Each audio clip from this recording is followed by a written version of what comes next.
Reyes de España.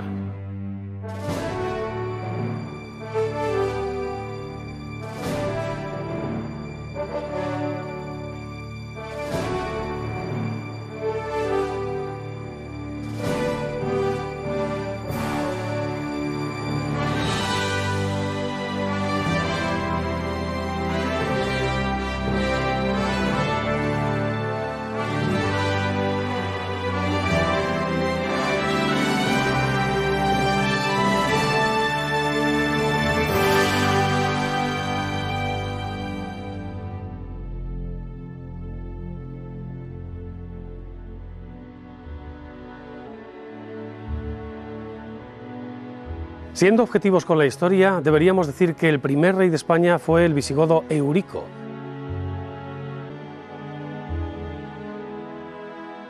Ya que fue él precisamente quien liberó a los distintos pueblos visigodos que estaban establecidos en la península de la dependencia de Roma en el año 476. Debemos considerar, por lo tanto, a Eurico como un auténtico rey.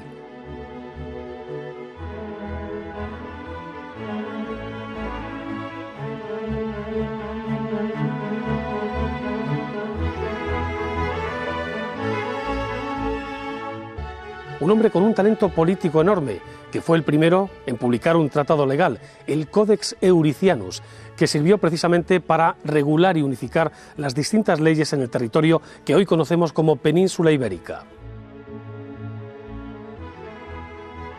En su época fue el monarca más importante de Europa y aunque su sede estaba instalada en el sur de Francia, en Toulouse, el dominio que tenía de la península era casi total, con excepción, eso sí, de Galicia y la franja norte del Cantábrico, en aquellos días feudo de los suevos.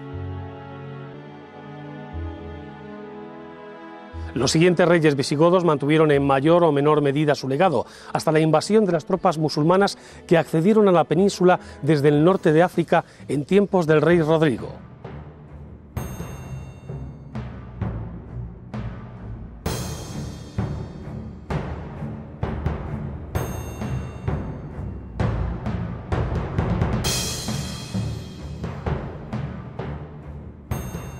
La idea primigenia de España, como unidad territorial y regida por nuevas leyes, se concretó en el año 418 después de Cristo, es decir, 50 años antes de la caída del Imperio Romano.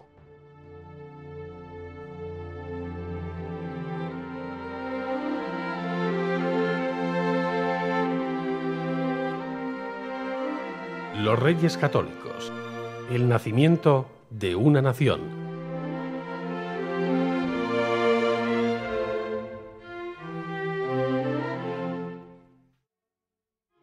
A mediados del siglo XV, España está dividida en tres grandes reinos.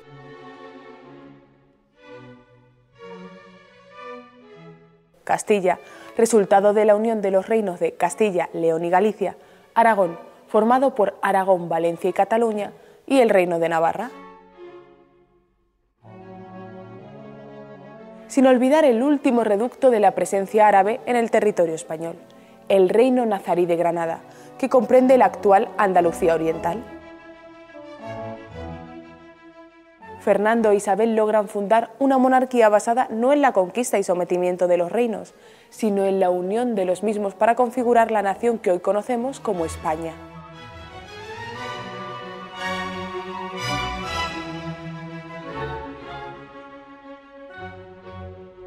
De esta forma se inicia la Edad Moderna y surge un nuevo concepto: España como reino único o reino de reinos, donde se incluyen todos los pueblos y territorios de la península ibérica, con la excepción de Portugal.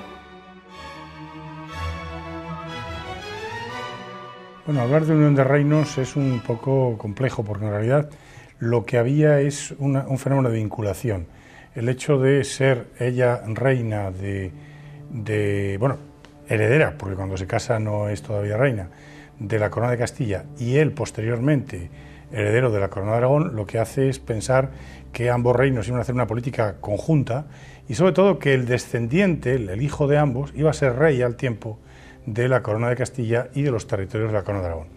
No hay por tanto una unión, es decir, el concepto nuestro de unión es un tanto incorrecto. Es una vinculación de una forma, podríamos decir, cuasi federal, por pensar en un modelo actual, de los distintos territorios. Pero sí que es cierto que había un deseo de unidad de los territorios peninsulares, deseo que en realidad puede rastrearse de toda la Edad Media, que procede de la unidad perdida tanto en tiempo de los romanos como luego con los visigodos, la vieja Hispania. Todos los reinos medievales que se van constituyendo tienen conciencia de sus reyes y también los tratadistas políticos de que forman parte de una unidad perdida, de un conjunto que es esa Hispania romana, y hay un deseo de reconstruir esto. Repito que está también recogido en la tratadística política.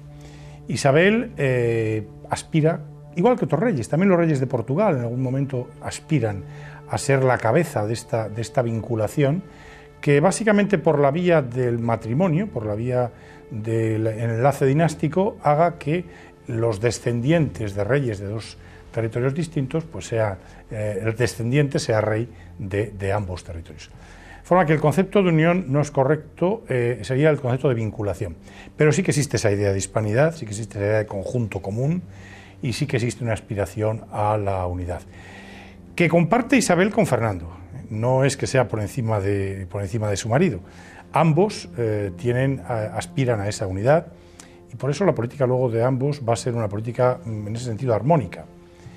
El propio Fernando era además el primer varón en la línea sucesoria al trono castellano, de manera que en la guerra de sucesión que se va a desencadenar luego en 1474, los reyes se casan en el año 69, pues la lucha es entre Juana, la llamada la Beltraneja, e Isabel la Católica, dos mujeres. Siempre existía la duda, aunque la tradición castellana estaba resuelta, pero en fin, una mujer no tenía a priori la misma capacidad, digamos, de hacerse respetar, de encabezar un reino, aunque legalmente se pudiera en Castilla, que un hombre. Y entonces, el primer hombre en la línea sucesoria, miembro también de la familia Trastámara, era Fernando de Aragón. De forma que él podía alimentar también alguna reivindicación sobre la titularidad del trono castellano. De hecho, va a quedar resuelto con el matrimonio, con los pactos, los repartos de poder.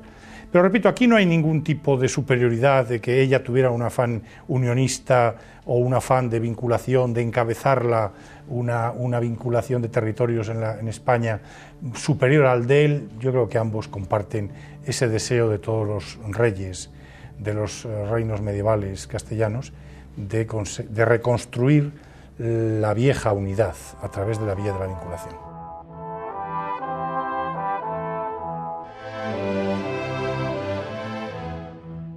Ciertas casualidades hicieron de los futuros reyes católicos los herederos de la corona del Casal de Aragón, ya que este era su nombre correcto, y de la de Castilla respectivamente.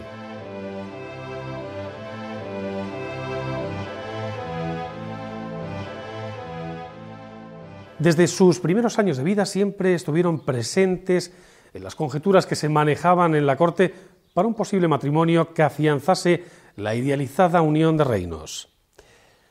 Con el tiempo es verdad que el asunto empezó a olvidarse, menos por parte de Isabel, que utilizó precisamente el recuerdo de esta pretendida unión para colocar a Fernando como candidato a ser, en un futuro no muy lejano, su marido.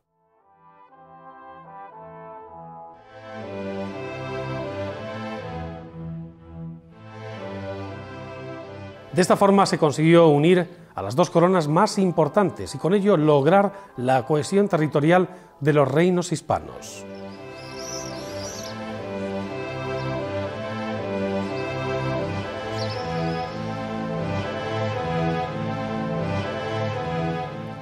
Isabel de Trastámara nace en Madrigal de las Altas Torres, un pequeño pueblo de la provincia de Ávila, el 22 de abril de 1451.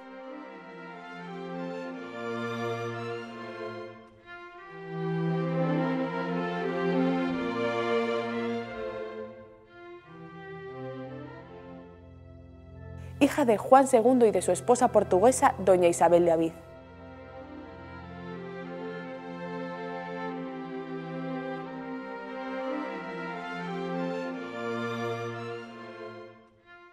Doña Isabel reside circunstancialmente en la localidad, en un edificio que hace las veces de casa y convento. Mientras que el rey y su corte permanecen en el antiguo Alcázar de Madrid.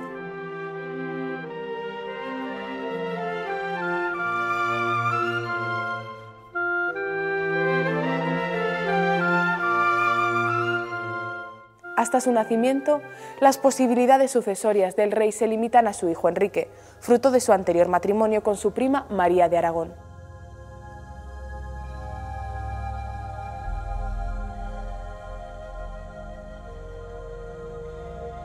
Pero estas se amplían con la llegada de Isabel.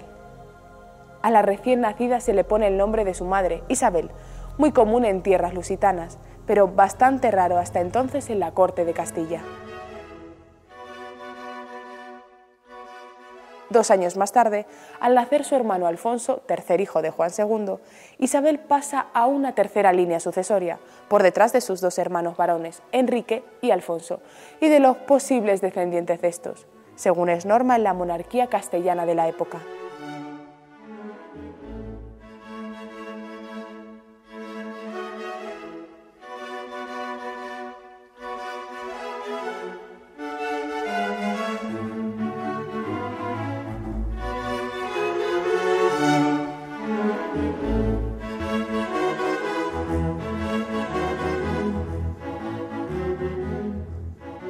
Isabel apenas tiene tiempo de conocer a su padre, ya que éste fallece cuando la infanta tiene tan solo 3 años de edad.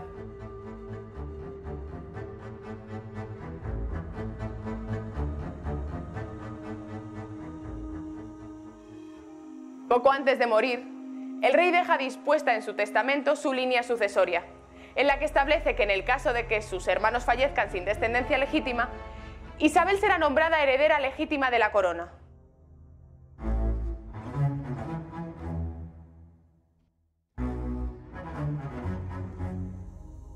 Tras la muerte de su marido, la reina Isabel de Avís se instala en Arévalo, donde su retraimiento degenera en locura, debido a la tristeza y a la soledad.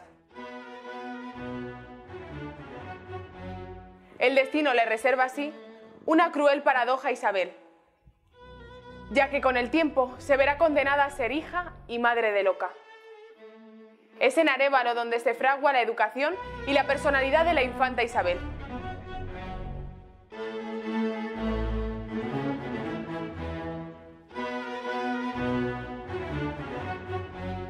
Está rodeada de grandes preceptores de la talla de Gutiérrez de Cárdenas, Gonzalo Chacón y Beatriz de Silva,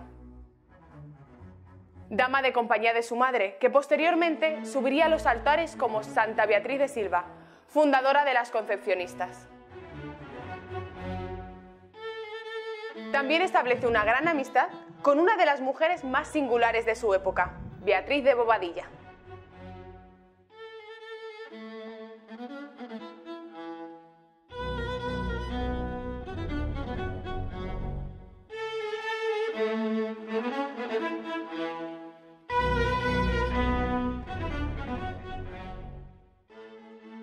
En 1462 su hermano, el ya rey Enrique IV, les llevó a ella y a su hermano Alfonso a la corte con motivo del nacimiento de su hija Juana, y permanecieron durante los siguientes 5 años junto a la reina en Aranda de Duero y en Segovia. En 1464, y mediante el Manifiesto de Burgos, parte de la nobleza expresó su malestar al rey por la designación de Juana como sucesora al reino, al considerarla bastarda. Era célebre la incapacidad del rey para mantener relaciones sexuales, bien por su presunta homosexualidad, por su supuesta relación con Juan Pacheco, que andaba de boca en boca por toda la corte, o debido tal vez a la impotencia causada por una enfermedad de juventud. Todos sospechaban que la nueva heredera era hija de la segunda esposa de Enrique, Juana, y de un caballero de la corte llamado Beltrán de la Cueva, por lo que a la recién nacida se le empezó a conocer con el apelativo despectivo de la Beltraneja.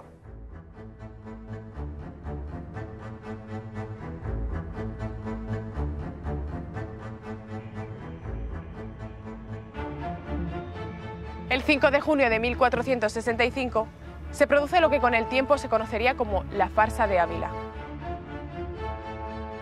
que tiene su origen en los conflictos sucesorios de la corona de Castilla.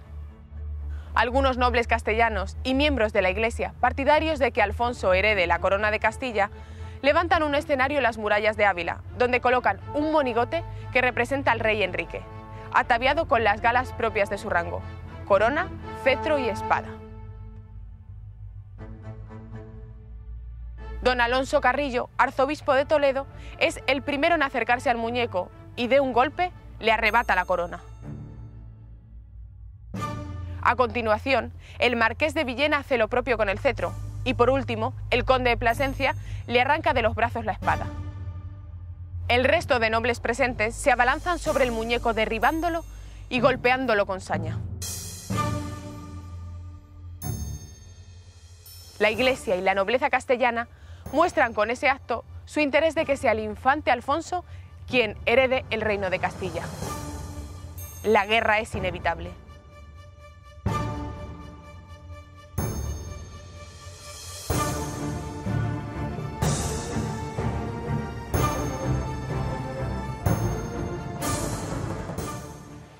En 1467, la Liga de Nobles se apoderó de Segovia, donde residía temporalmente la corte, escapando Isabel y reuniéndose esta con su hermano Alfonso en Arévalo.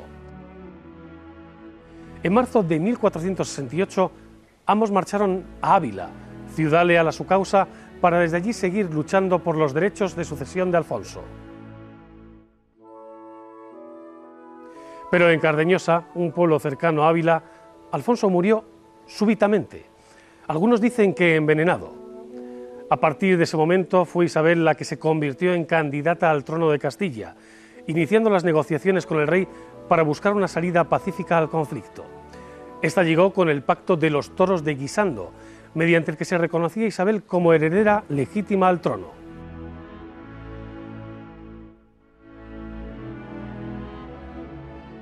Desde entonces, el empeño del rey fue encontrar marido a Isabel.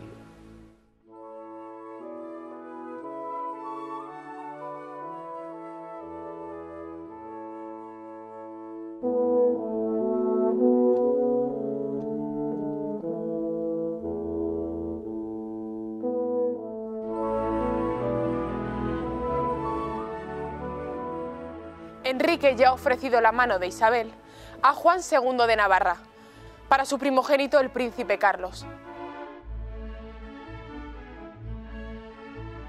Pero la repentina muerte de este trastoca todos sus planes. Tras este revés, es ofrecida a don Pedro Girón, maestre de la Orden de Calatrava y miembro de la importante familia Pacheco, con la que el rey desea establecer lazos militares y económicos. Pero otra vez el destino juega a favor de Isabel, pues Pedro Girón muere de un ataque de apendicitis cuando viaja para formalizar la pedida de mano. Acogiéndose a una prerrogativa establecida en los pactos de los toros de Guisando, por la que Isabel se reserva el derecho a rechazar al marido que el rey le proponga, esta desestima la candidatura de Alfonso V de Portugal, ante el enojo por parte del rey que no termina de poder doblegar la voluntad de Isabel. Isabel, que se encuentra custodiada en Ocaña bajo el control del marqués de Villena, escapa a Madrigal de las Altas Torres, para desde allí dirigirse a Valladolid y poder reunirse con su amado, Fernando.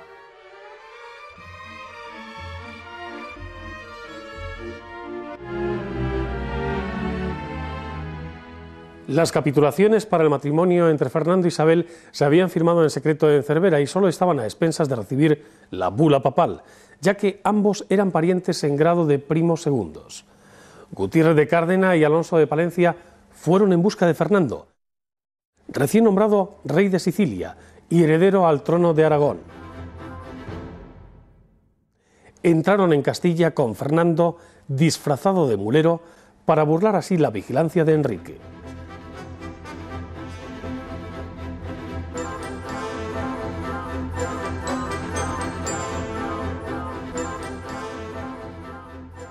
Fernando de Trastámara es hijo de Juan II el Grande y de su segunda esposa, Juana Enríquez.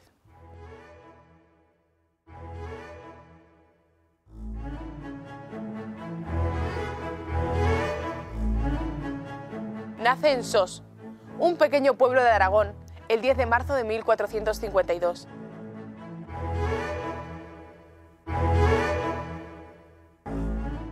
Es nombrado heredero de la corona de Aragón a la muerte de su hermano Carlos, príncipe de Viana, en 1461. Oficialmente, la causa de la muerte del príncipe Carlos se atribuye a una pleuresía, Pero la voz popular acusa a la ambiciosa Juana Enríquez de haber provocado su envenenamiento para favorecer el ascenso de su hijo Fernando al trono. A la edad de 16 años, Fernando tendrá su primer hijo, Alonso, resultado de sus amoríos con Aldonza de Iborra. Durante su juventud, Fernando tomará parte activa en la Guerra Civil Catalana, alineándose con los señores feudales frente a la sublevación de los campesinos.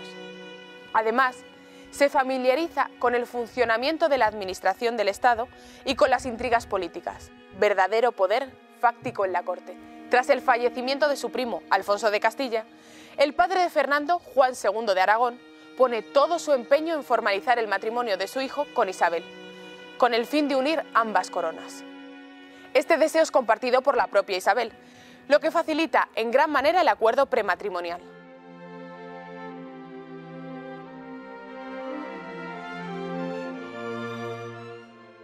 Por fin, la boda se celebra en secreto en Valladolid, en el Palacio de los Vivero, el 19 de octubre de 1469.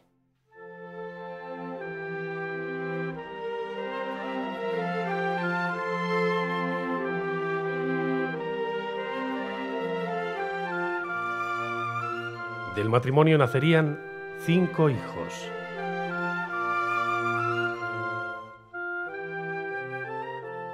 Isabel, Juan, príncipe de Asturias, Juana, María y Catalina.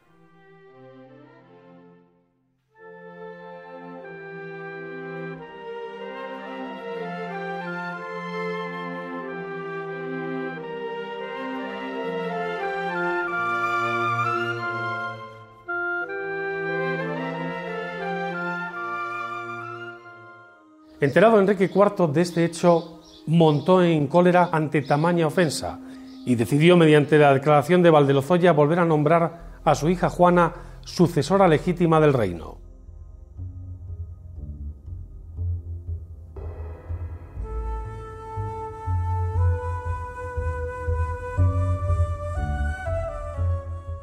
Pero poco a poco el número de los partidarios de Isabel y Fernando fue creciendo, no solo entre la nobleza, sino también entre las clases más populares.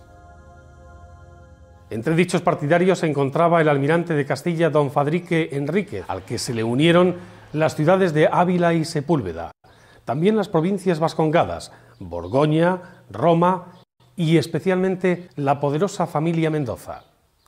Ante el cariz que fueron tomando los acontecimientos, Enrique IV propuso a Isabel una salida negociada que permitiese la reconciliación. Dicho acuerdo se produjo finalmente en la ciudad de Segovia, en 1473.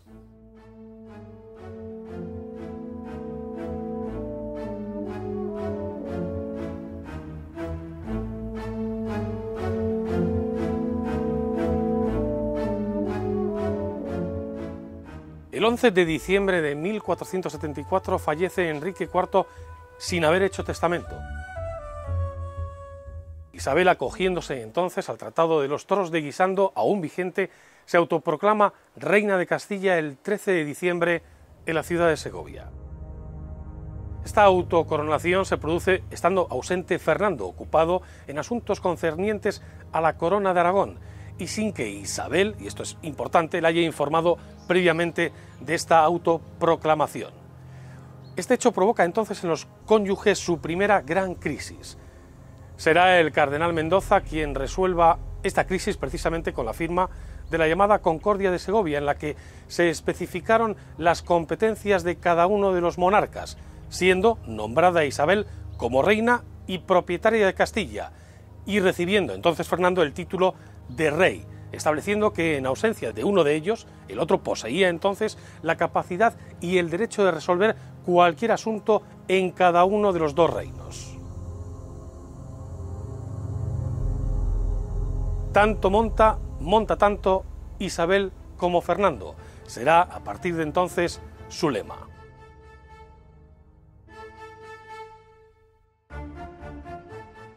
Provoca una cierta crisis en el sentido de que, como he señalado, pues Fernando tiene derechos sucesorios, pero, en fin, derechos sucesorios posteriores y, por otra parte, resueltos de alguna manera a partir del momento en que unos años antes pues se han casado. Lo que sí que es cierto es que Fernando va a procurar que Isabel no tenga excesivo poder y que ese poder le comparta. Existía una tradición medieval de que las reinas que heredaban un territorio, que eran titulares, no consortes, de alguna forma transmitían el poder al marido. Las titulares eran ellas, el heredero sería el hijo de ambos, pero quien gobernaba no era tanto la reina, por ser mujer, cuanto el marido, en virtud de esa transmisión del poder. Fernando pretende algo parecido, amparado también en el hecho de que él tiene ciertos derechos a la sucesión del trono castellano. Y, de hecho, en la Concordia de Segovia se va a llegar a un acuerdo por el cual, pues, en las titulaciones figurarán los dos, según los tipos de documentos irán encabezados por uno o por otro, él intervendrá activamente en la política castellana, etc. Por supuesto, en una medida muy superior a lo que después intervenga la reina Isabel en la política aragonesa, que será muy poco.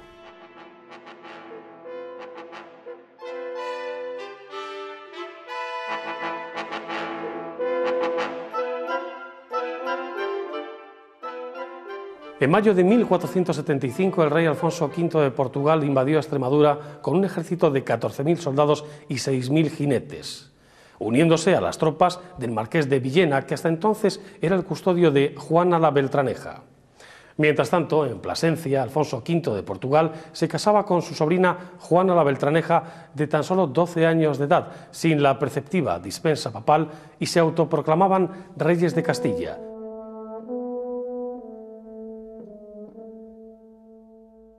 Esto motivó precisamente que durante un tiempo en Castilla existieran dos reyes. Las tropas portuguesas avanzaron hasta Toro, Zamora y Medina del Campo.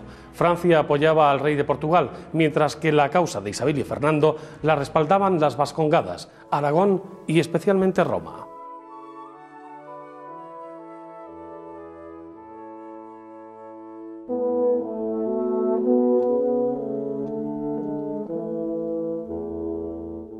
En una acción diplomática personal de Isabel, mediante la concesión de prebendas y derechos, consigue atraer a su causa a los nobles que hasta hacía poco tiempo le eran contrarios. Ciudades como Toledo y Burgos, que antes eran afines a la Beltraneja, se pasan al bando isabelino. El 1 de marzo de 1476, los portugueses son derrotados en la batalla de Peleagonzalo, localidad cercana a Toro. El marqués de Villena, principal valedor de la causa portuguesa, deja de creer en esta y jura lealtad a Isabel y Fernando. El 30 de junio de 1476, encontrándose Isabel en Sevilla, da a luz a su primer hijo varón, Juan, al que nombra heredero de la corona. Mientras tanto, la guerra continúa. Alfonso V ha conseguido los apoyos de Galicia, Mérida y Trujillo. Pero en febrero del año 1479, en la batalla de la Albuela, el ejército portugués es finalmente derrotado y en septiembre del mismo año, y mediante la paz de Alcasovas, Isabel retiene la corona de Castilla. Además de la posesión del archipiélago de las Canarias. El 7 de noviembre de 1479 nace su tercera hija, Juana, que a la postre será la heredera del trono y reinará con el infausto sobrenombre de La Loca. Mediante el tratado de paz llamado Terceiras de Moura, la Beltraneja renuncia definitivamente al trono y es obligada a escoger entre casarse con el infante Juan, hijo y heredero de los reyes católicos, o profesar en una orden religiosa. Juana, cansada de ser utilizada como arma política, elige tomar los votos.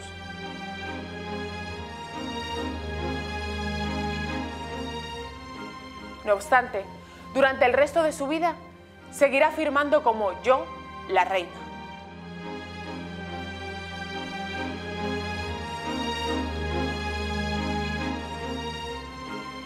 Una vez concluida la guerra civil, Isabel y Fernando convocan a Cortes en Toledo, con el fin de reorganizar el Consejo de Castilla.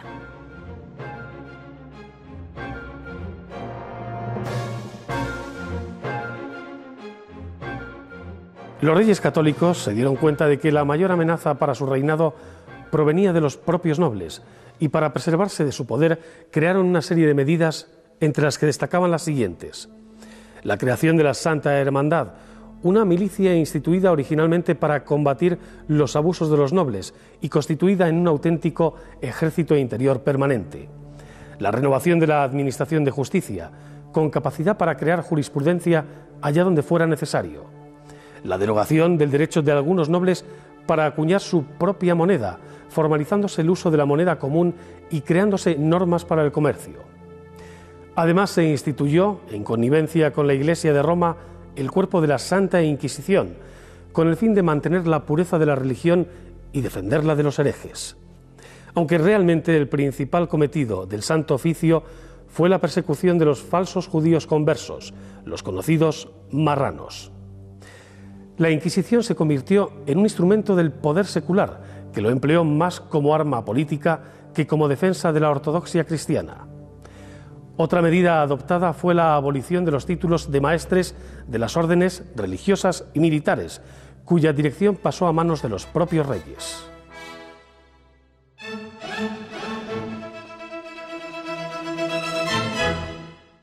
La Inquisición era una institución compleja, precisamente porque aunaba, la Inquisición española, que es distinta a otras inquisiciones existentes, aunaba poderes pontificios, apostólicos, es decir, delegados del Papa directamente, que era quien nombraba al inquisidor general, y también unos poderes encomendados por los reyes.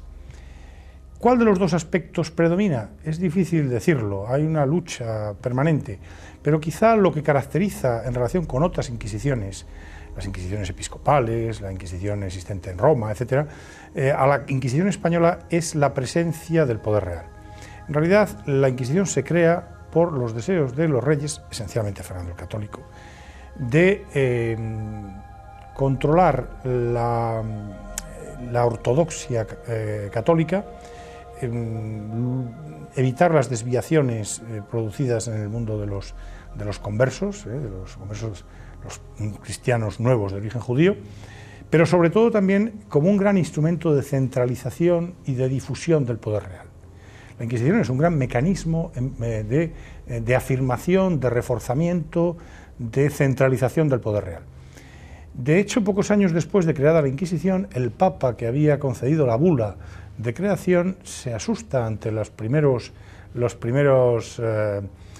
condenados a muerte y los primeros castigos hechos por la Inquisición, esencialmente en Andalucía, en Sevilla, y el Papa quiere echar marcha atrás, ya en 1483. Y sin embargo, Fernando el Católico se las tiene firmes con el Papa para que mantenga la situación. Es decir, a quien le interesa de verdad ese tribunal, tal como está configurado, es a Fernando el Católico, para quien es un gran instrumento político. Esto lo van a heredar sus sucesores. Carlos V hará lo mismo y Felipe II y los otros sucesores también. Es decir, la Inquisición es un gran instrumento en manos del rey. Pero cuidado, al tiempo es una institución de origen apostólico, pontificio.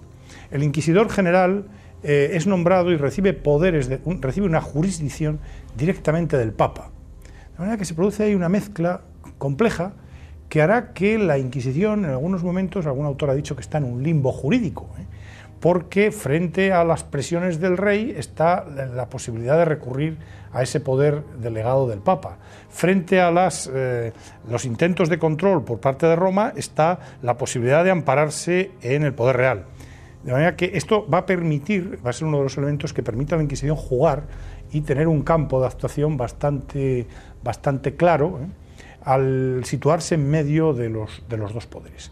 Pero repito, lo que caracteriza a la Inquisición española es que es un gran instrumento político al servicio de los reyes y de los gobernantes del momento.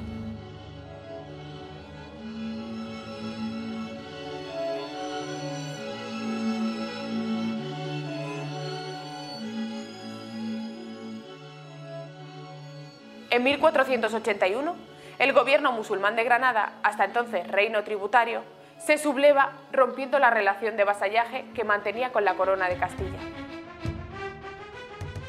Los reyes católicos, al mando de un ejército de 70.000 soldados, declaran la guerra al reino nazarí de Mulay Hacén. Las filas cristianas se nutren de numerosos voluntarios extranjeros que, a modo de cruzada, acuden a la llamada de la religión. Entre los oficiales del nuevo ejército empieza a destacar un militar que, combinando con maestría las tres principales armas, caballería, artillería e infantería, cambiará para siempre el arte de la guerra.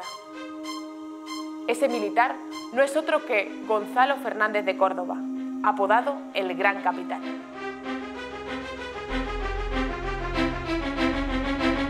En 1485 se intenta la toma de Ronda, verdadera atalaya en la defensa de Granada. Tiene fama de inexpugnable por su situación en una serranía y por el famoso Tajo que la rodea. Mediante una hábil estratagema, ideada por el propio Fernando, haciendo creer que su verdadero objetivo es la conquista de Málaga, la guarnición que defiende Ronda parte a la defensa de la ciudad costera, supuestamente atacada. Después de un asedio de tan solo 15 días, Ronda capitula.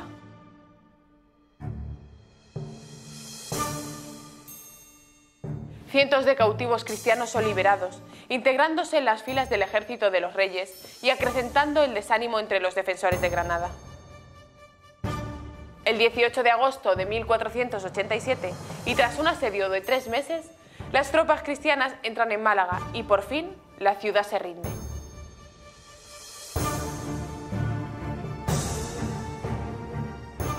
Tan grande es el esfuerzo por conquistarla que el rey Fernando decide aplicar a sus habitantes la condición de esclavos. Aquellos que se nieguen a aceptar dicha condición son inmediatamente condenados a la pena de muerte.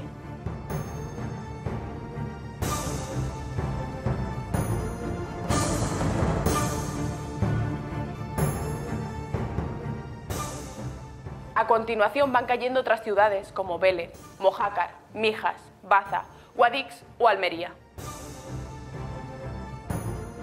Boabdil, que había sucedido a su padre Muley, trata de encontrar desesperadamente una salida hacia el mar, pero fracasa, y su reino se queda reducido a la capital granadina, La Vega y las Alpujarras.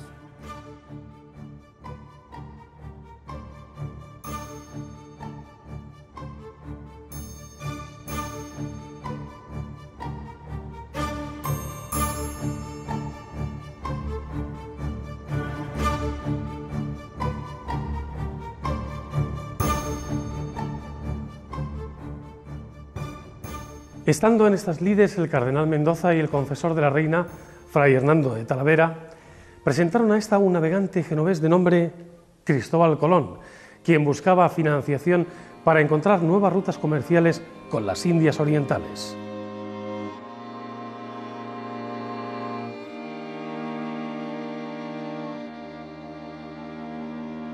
Lo cierto es que las ideas del navegante fueron muy bien recibidas por la reina, quien, interesándose por el marino, ordenó proporcionarle cuanto fuera menester para su labor. Una vez logrado el empréstito, Colón adquirió una nao y 2 carabelas, así como una experta tripulación, embarcándose el 3 de agosto en el puerto de Palos e iniciando el periplo de lo que sería el descubrimiento de un nuevo mundo.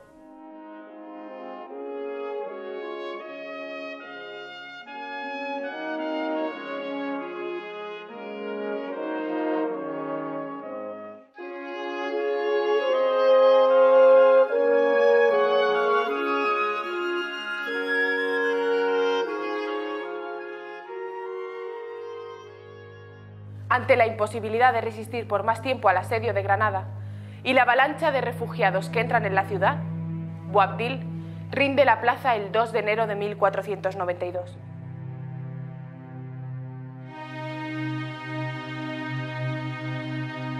A partir de ese momento, todo el territorio peninsular forma parte de la unión de las dos coronas.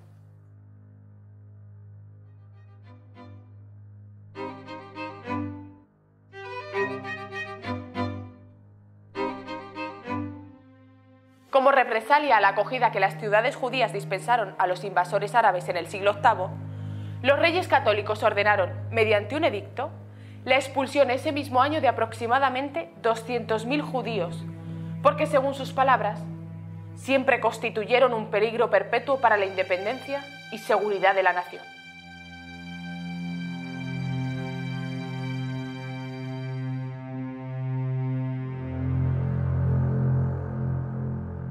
El 12 de octubre de 1492, Cristóbal Colón llega a la isla de Guanajaní, lo que hoy son las Islas Bahamas, iniciando la exploración del Nuevo Mundo.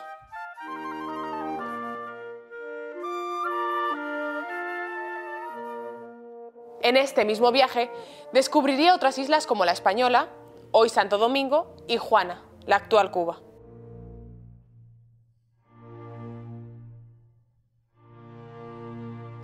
Cristóbal Colón informa a los reyes de su expedición atlántica en busca de una nueva ruta hacia las Indias.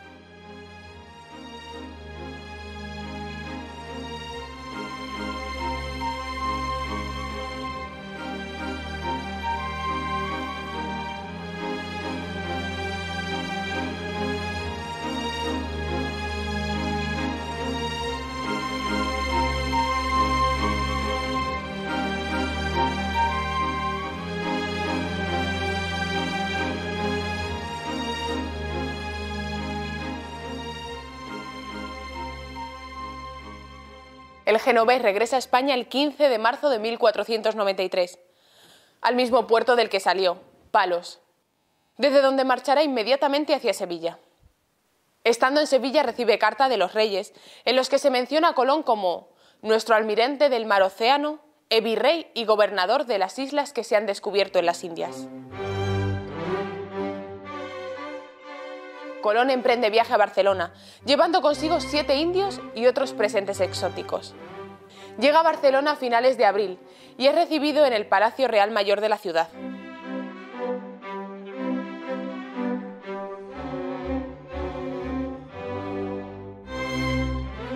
Al acto, además de los reyes, asisten el príncipe Juan, los infantes y numerosos nobles y dignatarios. Colón, sentado en silla rasa, honor reservado a muy pocos, describe a los reyes las tierras visitadas y el buen talante de las gentes que las habitan. Además, les muestra algo que cambiará el devenir de las finanzas del Estado: el oro.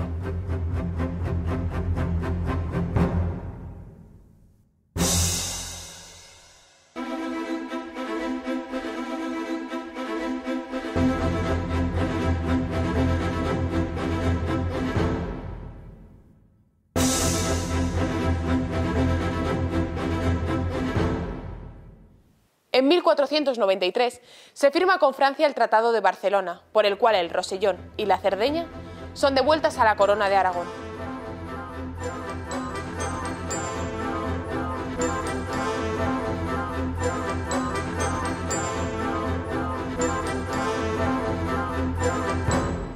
Un año más tarde, también se firma con Portugal el Tratado de Tordesillas, por el que se fijan los límites de expansión de la nación lusa en las nuevas tierras por descubrir.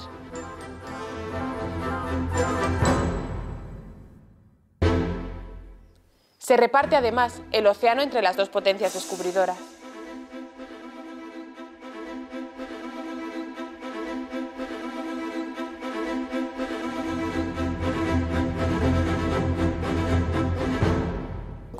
Con la firma del Tratado de Tordesillas se conseguía, desde un punto de vista diplomático, uno de los grandes logros de la monarquía de los Reyes Católicos, que era afianzar su situación internacional.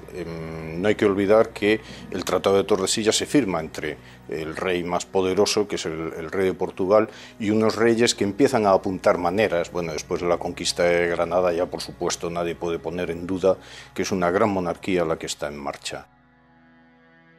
Verdaderamente el Tratado de Tordesillas en estos primeros años, gustara o no gustara a otros, los únicos que estaban en situación de disputar el Atlántico, el dominio atlántico, obviamente eran los portugueses más que los castellanos, y por eso podemos considerarlo como un gran triunfo de la monarquía de Isabel el haber conseguido el Tratado de Tordesillas, que naturalmente, en fin, luego su violación ulterior y todas estas historias que se cuentan para la conquista de Brasil, etc. Pues sí, todo esto es verdad, pero el gran logro radica en que aún es 1492, ha empezado a andarse por el Caribe y se consigue hacer este gran pacto de Estado, ¿no? Es fascinante ver el logro este, sí.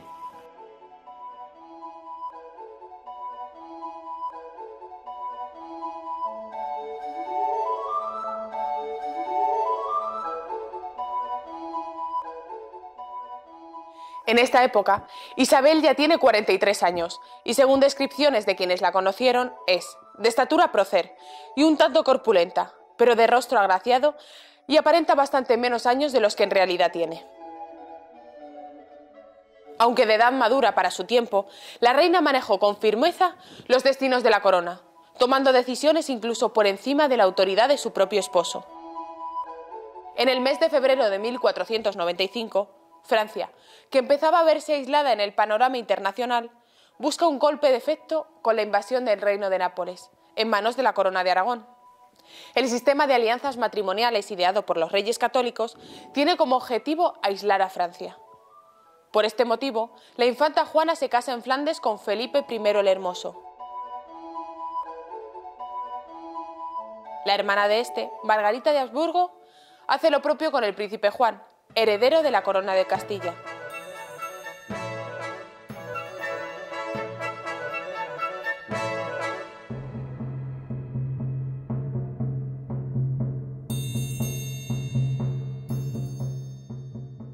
Mientras tanto, la campaña de Italia continúa.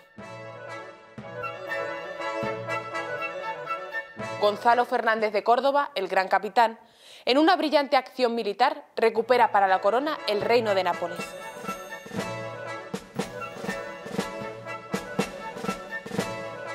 Siguiendo con su plan de alianzas matrimoniales, los reyes casan a su segunda hija, Isabel, con Manuel I el Afortunado, rey de Portugal.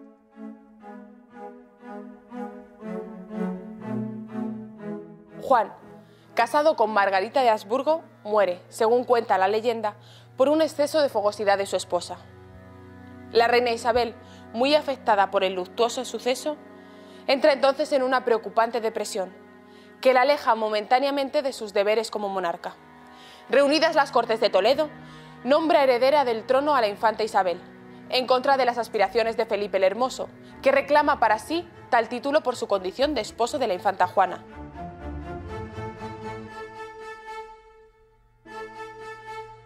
Pero quiere el destino que la infanta Isabel muera en el parto de su hijo Miguel, quien inmediatamente es designado heredero de las coronas de Castilla y Aragón, por derecho sucesorio de sus abuelos, y de la de Portugal, por los derechos de su padre. En el año 1500 nace en Gante el príncipe Carlos, hijo de la infanta Juana y de Felipe el Hermoso, futuro rey de España y emperador de Alemania.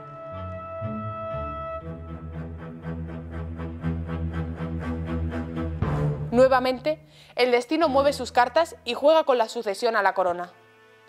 El heredero, el príncipe Miguel, muere en Granada. Esto propicia que definitivamente sean nombrados herederos al trono la infanta Juana y Felipe el Hermoso. Siguiendo con el plan establecido por sus padres, la infanta Catalina, hija menor de los reyes católicos, contrae matrimonio con Eduardo, príncipe de Gales, pero este fallece al poco tiempo. Más tarde, la infanta se casará con el nuevo príncipe de Gales, el futuro Enrique VIII. Con la salud bastante resentida por un cáncer que la está minando poco a poco, la reina Isabel todavía tiene tiempo para crear el Secretariado de Asuntos Indios, germen de lo que será con el tiempo el Consejo Supremo de las Indias, que regulará las expediciones, conquistas y comercio en el Nuevo Mundo.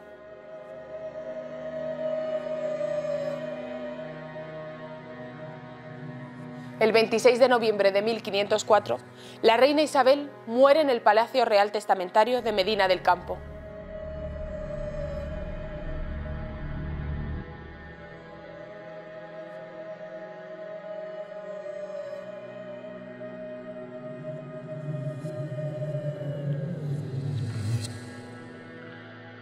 A la muerte de Isabel, Fernando fue nombrado regente de Castilla, pero la animadversión de la nobleza partidaria de Felipe el Hermoso hizo que renunciase al poder en Castilla en favor de su yerno, con el fin así de evitar un enfrentamiento armado.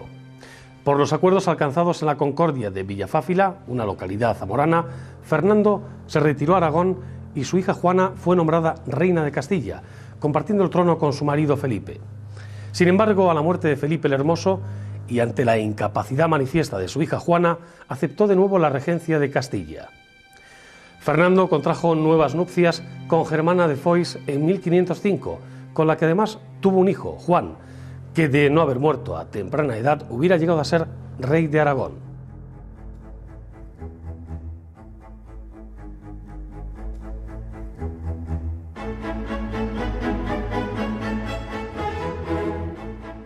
Durante este periodo se centra más en los asuntos de Aragón e Italia, delegando el gobierno efectivo de Castilla al cardenal Cisneros.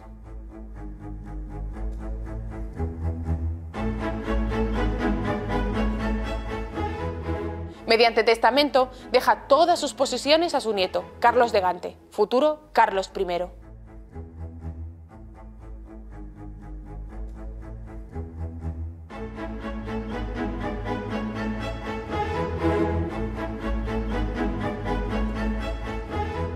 Mientras este llega a España, deja el gobierno del Reino de Castilla en manos del cardenal Cisneros y el de Aragón en las de su hijo natural, Alonso. Con estas medidas, Fernando demuestra que no tenía tan claro como Isabel la idea de la unión de los dos reinos y siempre intentó preservar la corona de Aragón.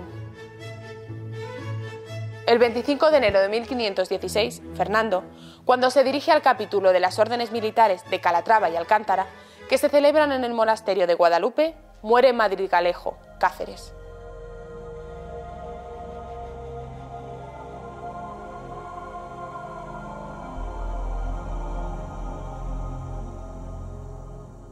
El cardenal Cisneros es un franciscano de orígenes madrileños, por así decirlo, de Torrelaguna. Es una familia probablemente de descendientes de conversos, pero bueno, esto no tiene ya mayor trascendencia a las alturas que a él le corresponden. Es un franciscano muy severo, rígido y dispuesto a cumplir con sus funciones al servicio de Isabel y de la monarquía, ¿no? El trabajo que él desarrolla es casi perfecto para los deseos de Isabel, como son la reformación del clero, y de hecho la reforma del clero que emprende el cardenal Cisneros en Castilla en concreto hace que se imposibilite la entrada con facilidad de la reforma protestante, es decir, que desde esa perspectiva pues es un triunfo su actividad política, ¿no? Político-religiosa. Por otra parte, además, él, conocedor del bajo nivel de formación del clero y, en fin, de formación del clero en general y teológicamente en concreto, promueve la fundación de una gran universidad en la que los filólogos sientan la versión definitiva, filológica, correcta, humanística de la Biblia, y para eso se funda la Universidad de Alcalá de Henares, que es su gran logro cultural que en fin, dura hasta ahora y que consigue además hacer la Biblia del cardenal, la Biblia políglota complutense, que tiene vigencia hasta los años 70 del siglo XVI, cuando Felipe II encarga a Arias Montano la segunda Biblia regia. Además, las campañas de África de la conquista de Orán, por ejemplo, Orán y Mazalquivir, que promueve el cardenal, pues tienen mucho que ver también con esa continuidad de la expansión de la religión, no ya solo en Granada, donde él interviene con la quema de los Coranes y es el preámbulo de la primera sublevación de los musulmanes en Granada, sino que el paso al otro lado del estrecho de Gibraltar implica en cierta manera una manera de darle seguridad a Castilla, al colocar ahí unas plazas fuertes que impedirían la nueva, como así llamaban en el siglo XVI, la segunda destrucción de España.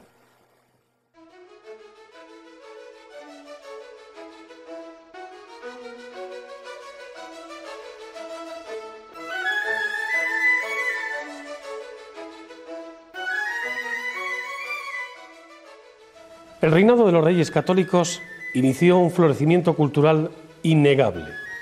Una prosperidad que puede resumirse en tres hechos fundamentales.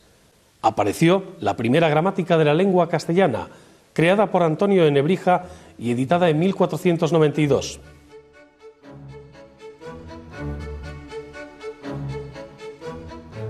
Además, en esta época se escribieron obras de referencia para la literatura universal, como la Celestina, Tirant lo Blanc y Amadís de Gaula.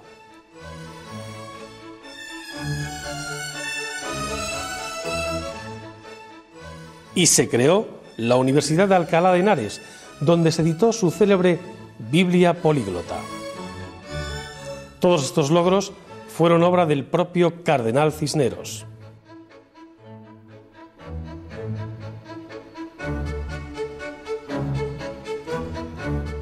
Pronto la Universidad de Alcalá de Henares se convirtió en un brillante centro de estudios, con numerosos extranjeros entre su profesorado y con una gran afluencia de estudiantes.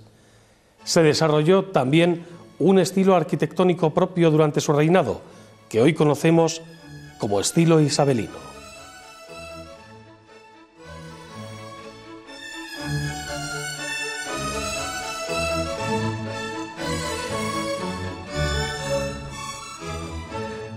El reinado de los reyes católicos supone la modernización de España, logrando que pase del oscurantismo medieval a una posición hegemónica en el contexto mundial de la época.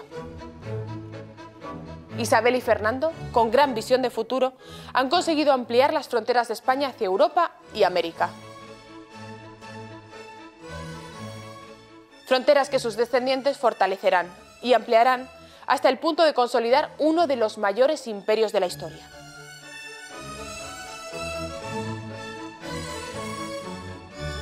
¿Qué supuso para España el reinado de los Reyes Católicos? Pues fue un reinado importantísimo, probablemente el más importante de todos los de la época moderna y sin duda uno de los más importantes de la historia de España.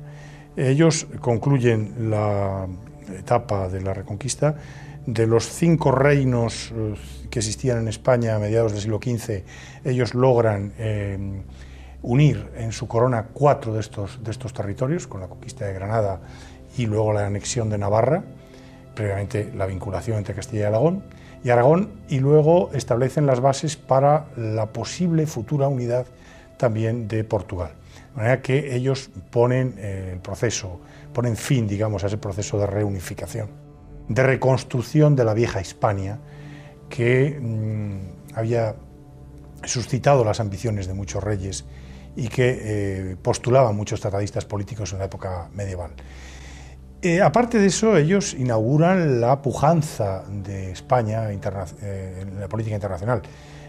A comienzos del siglo XVI, con la conquista de Nápoles, que tiene lugar a partir de 1503, España entra en la escena internacional como gran potencia y disputando la hegemonía internacional a la que aspiraba, por ejemplo, Francia. Bueno, realmente la hegemonía quien la va a conseguir es España, y la va a inaugurar una fase, un largo periodo que durará hasta mediados del siglo XVII, en que España es el país que dicta un poco la norma en la política internacional, el país hegemónico en Europa. Todo esto empieza ahora. Ellos constituyen también la nueva monarquía, lo que se llamará la monarquía hispánica, la monarquía de España, que luego tendrá continuidad con los Austrias, que es toda una organización, una estructuración política, administrativa, institucional muy compleja, y que será un modelo, porque será uno de los estados modernos más desarrollados y más importantes que aparecen en Europa. Comienza también ahora, comienza con los Reyes Católicos. Es un momento de realización, es un momento de reforzamiento del poder, es el momento en el que España se abre al mundo con la llegada a América y la incorporación de un mundo que va a ser de una enorme importancia no solo para España, sino para Europa, para la economía europea, en fin, amplía los horizontes del mundo. Se ha dicho que el descubrimiento de América es uno de los grandes hechos de la historia de la humanidad. Todo esto empieza ahora, entonces es el inicio de una gran fase expansiva en el terreno político, en cuanto a la conciencia de pertenencia a una comunidad, en cuanto a la organización institucional administrativa, en cuanto a la estructuración estatal, en cuanto a la política internacional, la hegemonía europea, y luego tiene también otros aspectos como la creación de la Inquisición, en fin, que pueden ser más debatibles, la expulsión de los judíos, etc. Pero realmente fue un periodo decisivo para la historia de España.